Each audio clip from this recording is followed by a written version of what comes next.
Hey guys, hi Bobby. Buckbeak. Buckbeak. My chicken run needs fences, and so do I. Let me show you why. Hi, this is La, and welcome to the Rooted Life with La Vang, and this is part of my Daily Root series. I'm actually here today by the chicken run fence area because it taught me something important about boundaries. I used to think that boundaries were about keeping people out, but this fence right here taught me they're about keeping the right things in.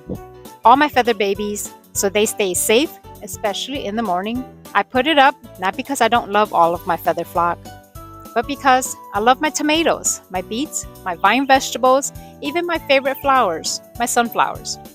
And without that boundary, my feather flock would literally eat everything I'm trying to grow. And they're not being malicious, annoying, but they're just being their lovely feather selves. They see themselves anything green, and it's basically snack time for them. That's just their nature.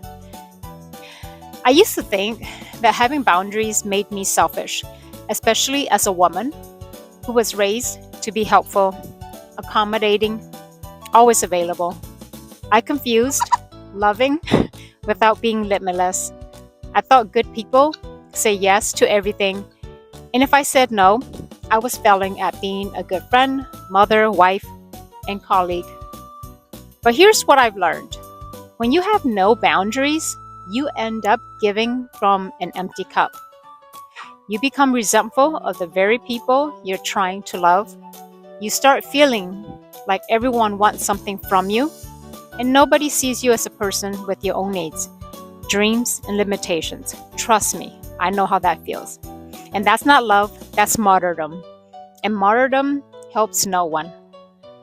But without boundaries, they'll consume everything you're trying to cultivate: your peace, your time, your creative energy, your emotional reserves. Not because they're bad people, but because they're hungry.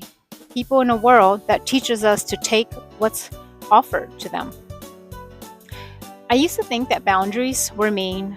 I thought loving people meant saying yes to everything, being available for everything, and giving everything. But here's what my farm and the fences taught me: protection isn't rejection. This fence doesn't keep my feather flock out of my life, it keeps them in the right place in my life. They still get a lot of love, believe me, attention, care.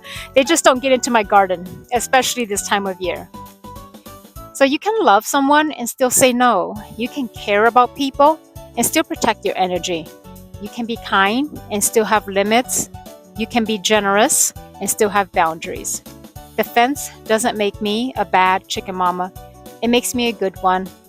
It lets me love them without sacrificing my harvest. Boundaries aren't walls, they're gates, and they don't keep people out permanently. They let you control when and how they come in.